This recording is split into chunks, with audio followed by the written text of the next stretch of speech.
Let me tell you something. When me and my Judys are together, we always got each other, you know, out the corner of our eye. Because just in case she get drunk and try to go to the bathroom with some niggas she don't know, I need to make sure when she, oh, wait a minute, bitch, don't go in the bathroom with him. You don't know him.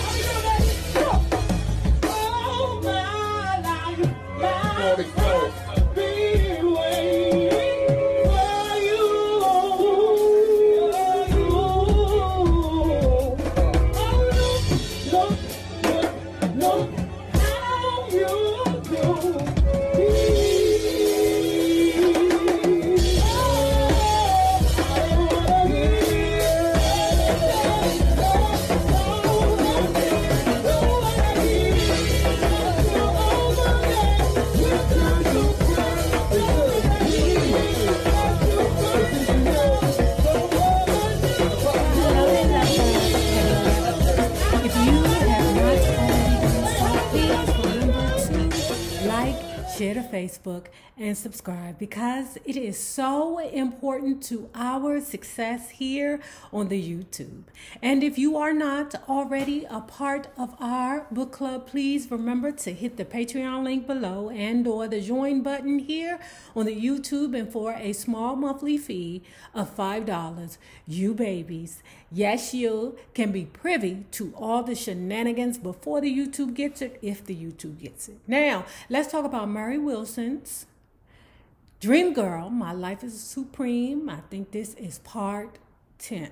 Now, where we left off, things are changing, okay? So the girls had the intentions on working with Berry DeGordy at the Motown. Berry DeGordy said, answer no. You hussies is too young and I don't have time to be a chaperone, okay?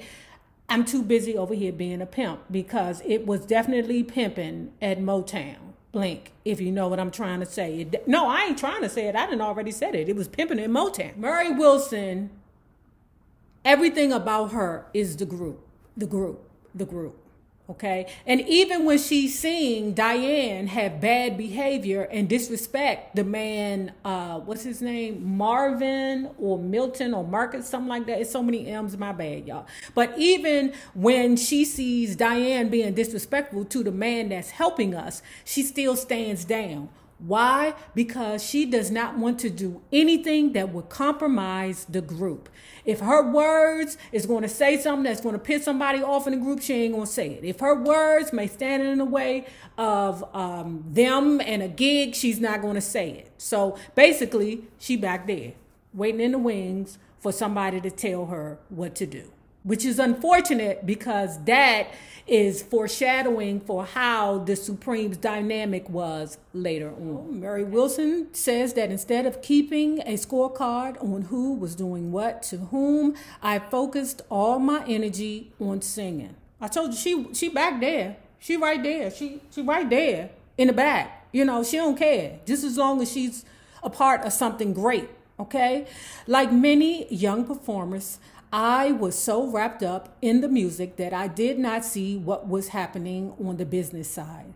Perhaps we thought so little about that part of our careers because we never made any amount of money worth even talking about. Now, let me tell you about the great Goop. They still do this, okay?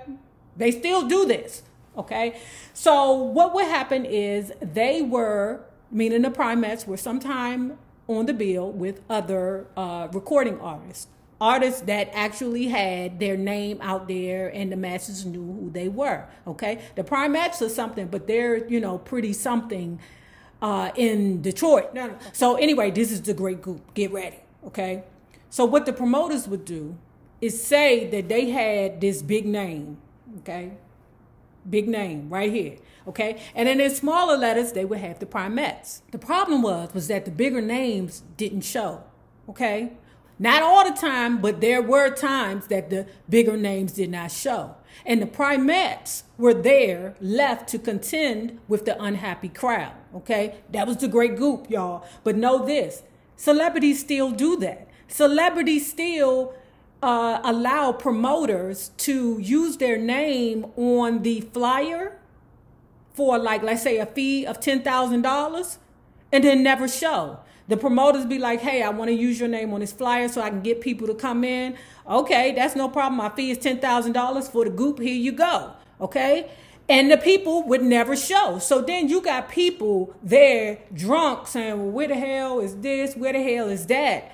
And then the promoter of the show be like, my bad, somebody couldn't make it.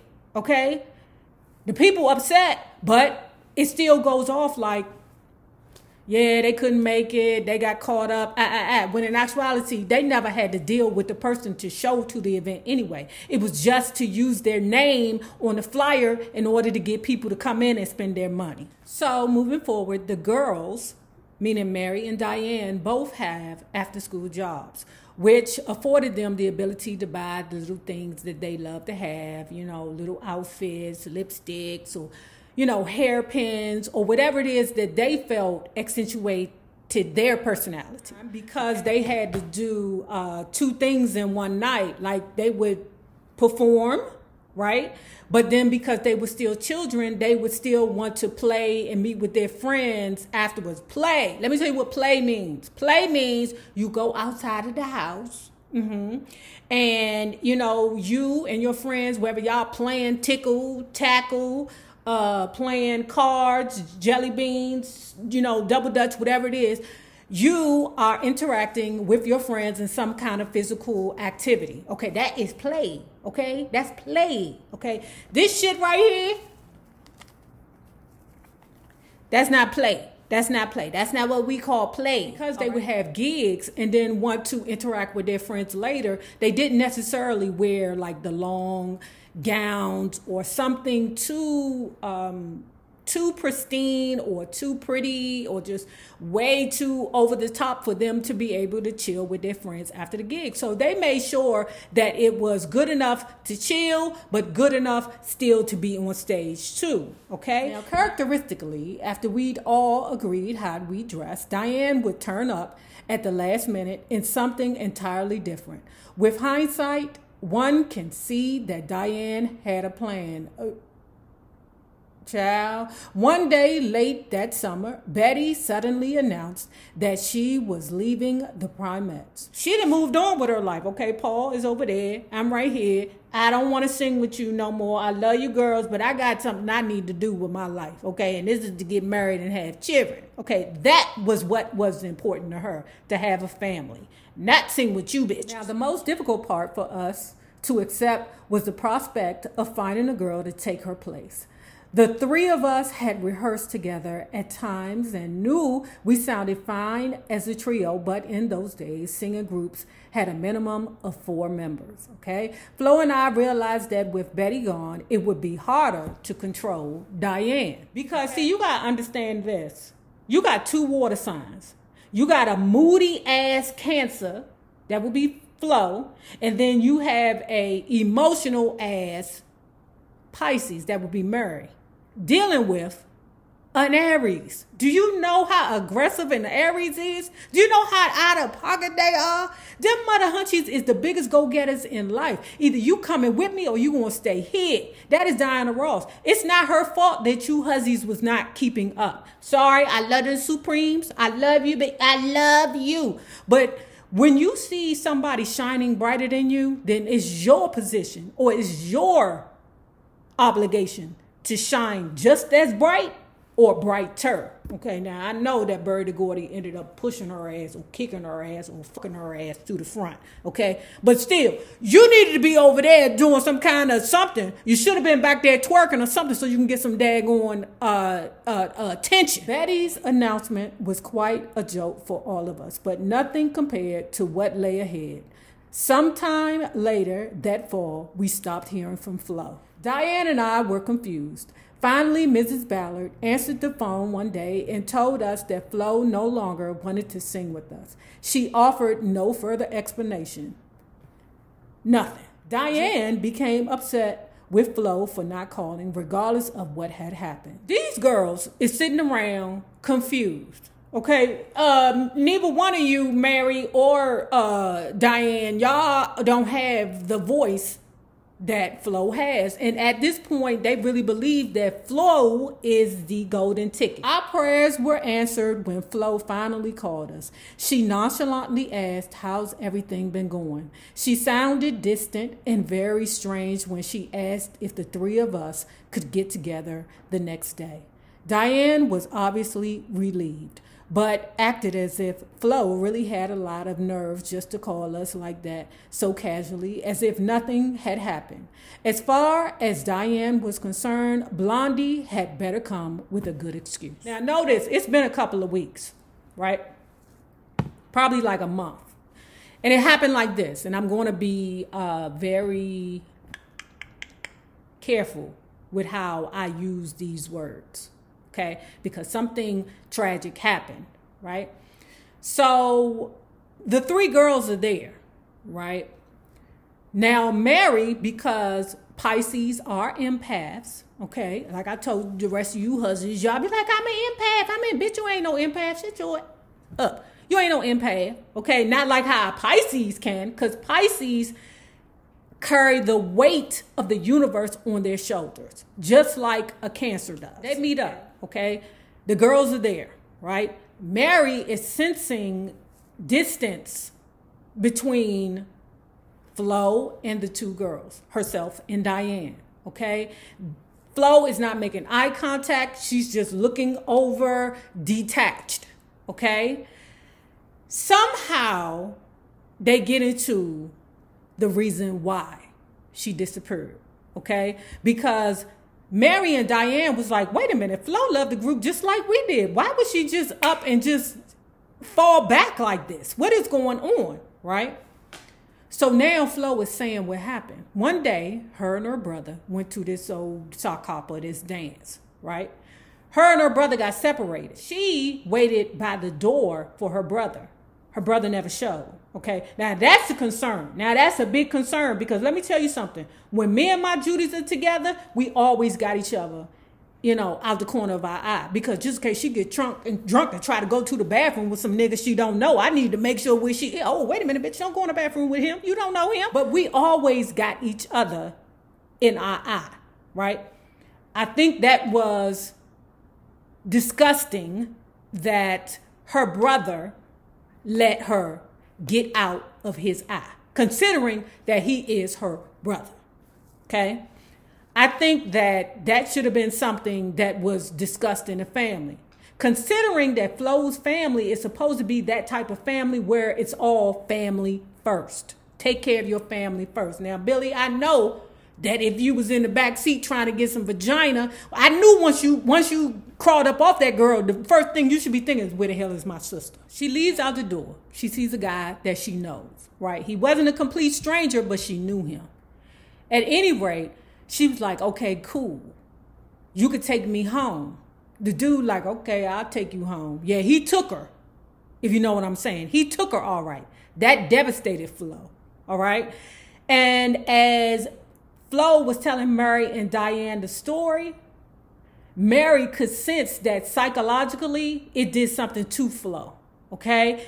It was her first time. It was somebody who she trusted, and the dude just carried it like, all right, I'll see you later. Murray goes on to talk about his attitude about the situation.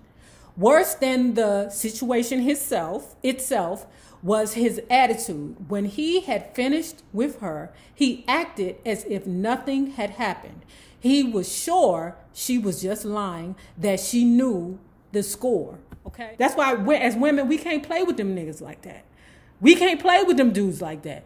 No means no. Don't sit there and be like, no, no, no, no, no, no, no. You cannot do that, okay? Ladies, I'm telling you. Your big sister is telling you, or your auntie or whoever is telling you. There was no question that Flo needed psychiatric help. But living in an area where actually ill kids were lucky to see a family doctor, we didn't think in those terms. Her family's background and attitude towards such things was old-fashioned. Mrs. Ballard believed that a mother's love could cure anything. In the meantime, Flo kept having nightmares. Her self-esteem and image had been shattered. She became vulnerable in so many ways. Flo's mother purposefully is trying to keep Flo out of all situations. She's trying to keep Flo inside this little cocoon and protect her. She's telling Flo, F that group, okay? It's about your family. We will protect you. But mama, the brother did not protect her. During the time we lost contact with Flo, she had also stopped going to school. Now she was trying to pick up the pieces and get back with the group. School came next. She soon became wholeheartedly involved with the Primettes again, and I believe this was therapeutic for her. On the outside, she started acting like the old Flo we knew. In our ignorance, we assumed that this meant everything would be all right. But her new belief that no one, not even friends, could be trusted would haunt her for the rest of her life. Diane and I never discussed it again, not even between ourselves. And as a young person, you don't have the mental capacity to deal with something as powerful as that. You know, that surely is a traumatic experience that I do not believe a child should have to deal with on their own. I don't care how mature they are. We were relieved to have Flo back and be a group again, but the weeks in limbo had destroyed our momentum. And we still hadn't replaced Betty.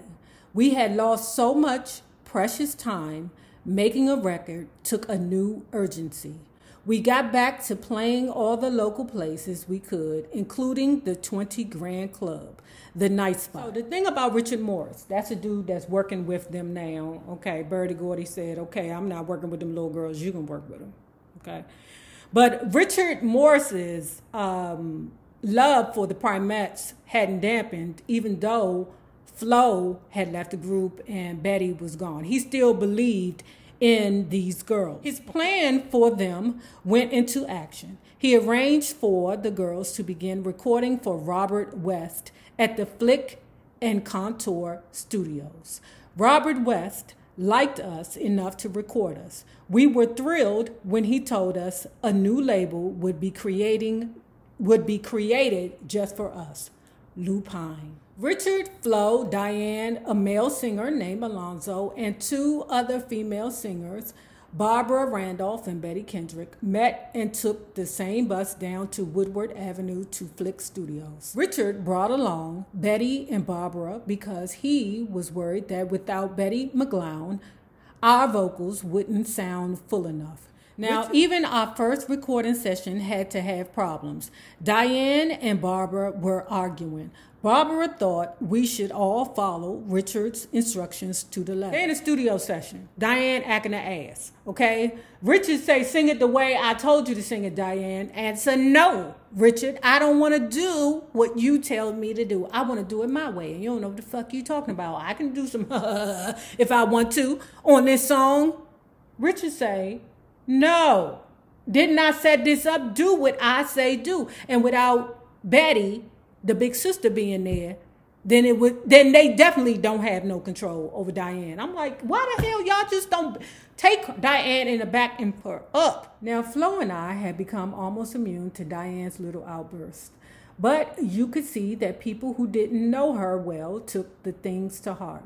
Flo and I were too excited to pay attention to that goddamn Diane. Flo and Murray in the moment, okay? We get ready to cut a record, you know, while we're here. Also, we need to sing some background because that dude, Mr. West, he too goddamn cheap to hire background singers. So I guess, you know, our payment or, you know, his payment for recording this for us in the studio is for us to sing background on these other people's songs. That was the last time we ever saw Barbara and Betty ever, okay? Because they didn't want to be bothered with that damn Diane. She too young, she too immature, she don't know how to act. It's not all about her, and I might smack this little bee in the mouth. For some reason, Richard wasn't happy with Pretty Baby. Right? Pretty Baby was one of the songs that they recorded in the studio, okay?